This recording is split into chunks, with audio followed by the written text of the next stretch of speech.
All right, hey guys, welcome back to Booth Customs channel. I'm John Mark Booth, and this is Austin, the Goon Prepper. This is the fifth and final part in our series on building/buying custom AR-15s. So far, we've covered why build instead of buy, how to buy budget, what parts to upgrade first, and then last week we talked about how to differentiate between quality and hype. And today we're talking about Does it matter? bringing it all together. Yep. Does it matter? So essentially, all these things we've talked about, building custom versus buying, stock, parts to upgrade, at the end of the day, does that matter as much as someone like, obviously, me, thinks that it does? Yeah, and I think we were talking a little bit before this. I think we both agree that it matters, but only to the extent that you train with your setup. Because as Mel Gibson proved in The Patriot, you can kill a lot of British soldiers with one of these. That's right. And those British soldiers had muskets. Yes, they did. They were not as well trained as he was. They were not. So, I mean, like none of us are John Wick with a pencil or anything like that. But On a good day, we might be Heath Ledger with a pencil. on a good day, maybe, yeah, disappeared. But really, the hours behind your rifle / whatever is what is going to count most towards how effective your setup is. Sure. And also, like if you, for instance, I'm not going to dog on Austin for having everything on this gun, but if you build a gun and you put like just everything you can imagine, which that's not what he did, he thought through his build, but if you just like put everything that you can imagine on there, and that's how it is, and you never shoot it, and then one day the zombie apocalypse actually happens, right. And these are like World War Z zombies, like they're fast and they're coming at you. Not the Walking Dead zombies. Walking Dead zombies, not the ones you could just like scoot through. Like they're coming at you like army ants, y'all. And like if you've not trained with your rifle, then it's not going to matter what you've got on there that's really cool, and if you got a laser pointer on there or not, the zombies will eat you alive. But if you like do that, you get out to the range and you shoot it, you do drills, you practice rucking with it, whatever, get used to it, you'll discover the things you do need on the rifle and the things that you could do without on the rifle. Right. Which I do believe is, sometimes better to have it and not need it than need it and not have it, but it's kind of a balancing act. It is. I feel like. It is.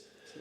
I mean, do you really need a, let's see, I don't know who makes it, but it's that crazy diving board looking thing where you can put your red dot up top and your laser aiming module. That's a little swoop thing. I know the GBRS guys use it a lot. Yeah. But I know it's not their company that makes it. I'll have to look that up. Yeah, look it up because it's like a little... It's kind of wild looking. Yeah, swoop, there it is. I did see, somebody sent me a video, and I got to look up who makes it. I don't know who makes it, but it's a piece that goes on your handguard, right? Mm-hmm. And it's attached to your LPVO, and you slide. Yeah, you slide that. Did you send that to me, or did you? I thought. I don't think I sent it to you. But I was like, it just looks dirty. It looks dirty. Like that's cool and everything. Yeah. But that would be an example of hype-over function. Yeah. Like you drop that thing in the mud and you're stuck on 6 power. It's like it's not sliding back and forth. Yeah, right. You need lubrication. Yeah. Yeah, it's hard to, yeah. And I mean, let's, if I see somebody at the range doing the trombone. Yeah, I'm going to go down to the other end. Yeah. Or you're not at the range, you're at Target.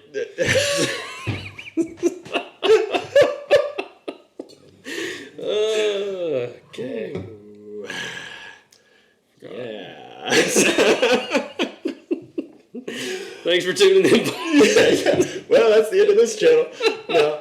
But no, I mean you're exactly right. Like if you don't train with it, it doesn't matter. Yeah. You know, just on from here down on my rifle alone is a lot of money. Yeah, from there down on his rifle costs more than my everyday carry gun. Yeah, The flashlight probably almost costs as much as my SIG. probably. Yeah. Yeah, and so And I got the tac pack, man. yeah, well, you know. What can I say? Overtime shifts are an amazing thing. Yeah, they're great. It's, Only way I could pay for this. But yeah, you know, if so, you know, I think perfect example, the Atlas bipod, right? I could have saved a lot of money and bought a Harris, right. or even more and bought a Magpul, Or even more UTG, about a Caldwell. or even more and bought a Caldwell.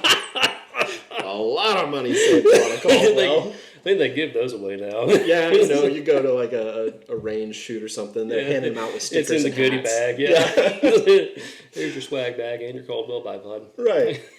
And, you know, I could have saved a lot of money on that, but I didn't because I wanted it to have a specific function, a specific purpose. And if I am not using that bipod to that purpose, You'll sell it. then I'll sell it because it's still worth a lot of money. But that'd be a complete waste. Yeah. You know. Right.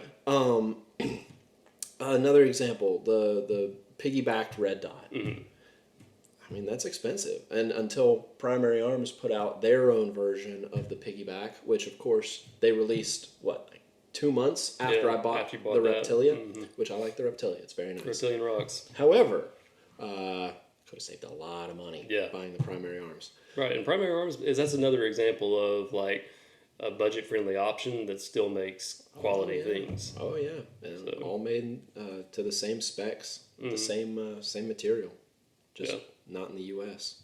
Which, let's be honest, What is? they're getting better. They are. They're Yeah. getting a lot better. They're getting a lot better at what they do. We've been working them hard, folks, and they are churning out some quality product now. And it's our fault. It's all our fault. Looking at you, Holosun. Buy American. Yeah. Yeah. But yeah, you know, do you need a piggybacked red dot sight? I mean, if you're not going to run night vision, which is my eventual goal for this, you probably don't. You probably make do with a canted, or if it's not something that you plan on using in a duty capacity or, you know, shit hit the fan kind of situation, you might not even need an offset red dot at all. Yeah. You're probably fine with whatever your main optic is, because unless you're preparing for Minecraft, sending and receiving fire in Call of Duty, your optic's not going to take damage. Right. Yeah. Not like that. Yeah, it's not the kind of preparation that the normal, not paranoid person needs to worry about. Right. Right. But he's seeking help for that, so it's fine. It's true. It's true. They say I'll be all right one day. Lots but of journaling. it's not true.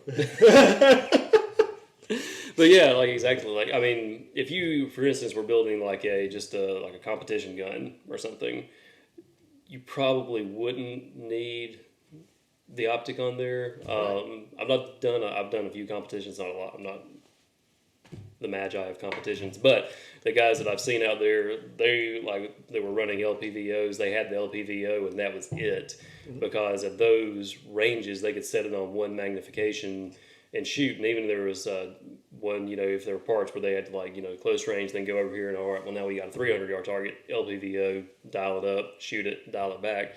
So it's a very specific purpose. But if that's what you're building it for, yes, it's worth it. If it's not what you're building it for, like those guys don't need extra weight on their guns because they're going for speed. I guess was the point I was trying to make in a roundabout way. But Which I think you explained. yeah, I think so. Yeah, I got there eventually. But anyway, like in a setup like this, it makes a lot of sense to have that. Exactly. So You know, and so we talked about the barrel, I think, in the last video. And it's cold hammer forged, chrome lined. That's going to cost a little bit more. I think that's more mainstream now than it was, 5 years ago. But, you want that durability, and you want the ability to handle a lot of consecutive shots Yeah. without as much barrel flex and a long life to your barrel, that's probably what you're going to go for. But if you just want something that you're going to take to the range or have in your you know, kind of in your safe, you don't need to spend that extra amount of money. Right. Yeah, you can go a little more budget friendly. Right. But yeah, whatever matches your purpose, basically, and then train with it. Don't be one of those people that say, well, yeah, this is going to be my, shit hit the fan gun, but I probably won't be shooting it much. I'm like, if that's your shit hit the fan gun, you need to be shooting it a lot. That's probably the one you need to shoot the most. Right, yeah. Don't shoot the other ones. Shoot that one, and only that one. Yeah. The other ones are for rainy days. Rainy days, yeah. You can clean those. Look at them. Right. Yeah.